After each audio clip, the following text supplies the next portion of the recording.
This is Head Chief and Young Mule Memorial Site, but in 1890 it was called Squaw Hill, and is the place where two young Cheyennes committed an act of bravery and defiance that is widely unknown today. The Cheyenne are an Algonquin Plains tribe. They came to the Great Plains from the Great Lakes region 300 to 400 years ago. They lived off buffalo and were known to be expert horsemen and brave warriors. They were closely allied with the Western Sioux tribes, also known as the Lakota, and fought with them against the United States Army, most notably at the Battle of the Little Bighorn in 1876. After the last battles, they were forced into a malaria-infested part of Indian Country, present-day Oklahoma. In 1878, Dull Knife and Little Wolf led a daring march back to their old hunting grounds in present-day Montana to live on their Sioux allies' reservations. Clashing with the Army for nearly 1,000 miles, they eventually surrendered at Fort Robinson 5 months later. They were held prisoner until being allowed to stay in the north. Part of the tribe remained in the south, known as the Southern Cheyenne, and in 1884, the Northern Cheyenne Reservation was created. In 1890, there was a young Cheyenne in his early 20s who, like many Native Americans, was wildly unsatisfied and depressed by reservation life. Head Chief was courting a young woman named Goa, and on September 5th of that year, he rode into her camp. John Stanzentimber, a tribal historian, later recounted the Cheyenne version of this event. Offering coffee and fry bread, Goa wistfully apologized for her inadequate hospitality, explaining that her family had eaten little else for a long time. Few Cheyenne families could stretch their skimpy rations to cover a full 2 weeks. Accepting Goa's meager offering, Head Chief boasted that he would soon bring her more than enough meat to provide a decent meal. Head Chief was known around the reservation as a troublemaker, and someone who wished he could still live the warrior lifestyle. Spurred on by his father, who frequently reminded him that he had not completed any of the Cheyenne traditional coups or war honors that would usually earn a young Cheyenne his manhood, but were now completely outlawed by the U.S. government. Head Chief led a small group of similarly disaffected young men and boys, one of which was the 14-year-old Young Mule, who idolized Head Chief and followed him everywhere he went. The next day, September 6th, Head Chief, followed by Young Mule, headed out on horseback with pack horses to get meat and fulfill his promise to Goa. They searched for hours, finding no game and eventually leaving the reservation. In the early evening, they came across a lone milk cow. Young Mule knew that this cow would belong to a white man and said as much. Head Chief argued that the whites had killed all the buffalo on the plains and that they were starving. They killed and butchered the cow. As they were returning home, a young white man rode up and started cursing the Cheyennes. Head Chief asked Young Mule, who had spent some time at a white school and knew some English, what was being said. Young Mule replied, "He calls us dogs." Head Chief was furious and pulled out his rifle. The man tried to turn his horse and run, but was shot in the head and killed. His name was Hugh Boyle. He was 21 years old and the nephew of the man whose cow they had just killed. They then buried Hugh, Head Chief throwing the boy's handkerchief over his body, coldly and sarcastically saying, "So he won't get his face dirty."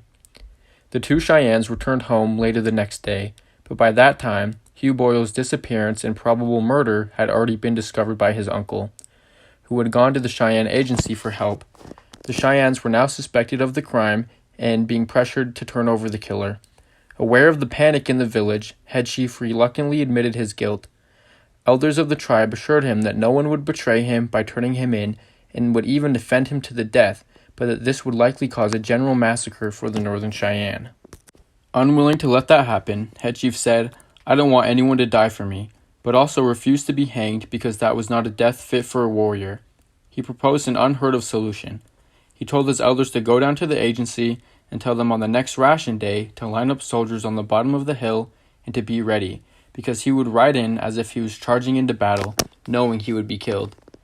The acting Indian agent, James A. Cooper, initially balked at the idea because of how ridiculous it sounded, but knew that if they attempted to forcibly arrest Head Chief, it would end in mass amounts of unnecessary bloodshed. After considering, he approved the unorthodox execution. Knowing his death was imminent, Head Chief visited his family and urged them not to grieve, but to sing a victory song and remember him as a warrior. He even told his father to act like a man on the day of his death. There are no accounts of where Young Mule was the following day, but Head Chief was treated like a hero around the village. He refused to be afraid of death and was defiantly taking back part of their culture that was actively being suppressed. Head Chief was constantly accompanied by members of the Elk Society, one of the Cheyenne warrior societies, to make sure that he was not arrested early. The night before the ration day, the Cheyenne held an all-night vigil, feasting, singing, and sharing stories, and Head Chief visited Goa one last time. During the celebration, he boasted of having killed 2 more white men. There has never been any proof to his claims, but it is thought to be true due to unsolved murders in the area. Before the dawn, Head Chief and more than a dozen close friends, including Young Mule, gathered at the top of the hill. Young Mule declared that he would ride with Head Chief. The authorities had no interest in him, but he said, "When you are gone, I will have nothing. I will die too." Young Mule would follow his idol even in death. After final ceremonial preparations toward the morning, the elders told all the young men to leave. They didn't want them on the hill and feared that the young braves would start to fight as well. "Go, leave. Do it for the people." Unwillingly, the young men of the warrior societies left the hill. They also sent runners through the camp to tell the people to not yell their war cries and provoke other young men into the fight. In the early morning hours, there were last-ditch attempts to save the 2 boys. Head Chief's father begged for his son, and the tribe offered 30 horses for the life of Boyle, which was an immense amount of wealth for the impoverished Cheyenne, but were refused.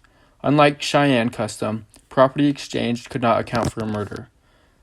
Word had spread, and settlers from all over the area had turned up to watch in their buggies and with their families. There are 2 versions to this part of the history. According to the version reported by settlers and attendants, the 2 warriors were well armed with rifles and ammunition. But according to the Cheyenne version, they were unarmed, as it was part of the agreement. It is most likely that they did not have guns. At 3 p.m., the soldiers, around 90 men, including 20 Indian police, foot soldiers, and cavalry, approached the hill. There was silence.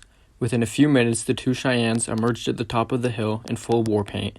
Head Chief, on a fine sorrel horse with a trailing war bonnet given to him by his grandfather, and Young Mule on a pony. They raced back and forth on the hill, singing their death songs in full view of all watching. They suddenly charged down the steep decline directly at the troops, letting out their war cries. They got within 200 yards before the soldiers opened fire. Head Chief angled to the left before quickly darting to the right, making a defiant run across their front line, taking a bullet in the arm before pulling back. Young Mule, however, had his pony shot out from under him. The 14-year-old continued his charge on foot, zigzagging to avoid the bullets. After adjusting his war bonnet, Head Chief charged again, straight at the troops with Young Mule running behind him. At this moment, the Cheyennes could not contain their pride, and the hills erupted with hundreds of Cheyenne war whoops, with even seasoned warriors crying. One sang, "Watch and see how a warrior should die." On the night before his death, Head Chief had boasted to the Elk Society that he would ride straight through the soldiers' line, and somehow he did, crashing into them, suffering multiple fatal wounds before dying on his horse, 20 feet behind the astonished soldiers. Young Mule was not that far behind, and was counting coups left and right, going at the soldiers with a knife, swinging and stabbing until he too was cut down. Once again there was silence. The battle had lasted a full hour. Lieutenant Samuel C. Robinson, who led the soldiers, is quoted, "The audacity they displayed in this desperate attack upon 2 troops of cavalry was probably never surpassed in the records of Indian bravery.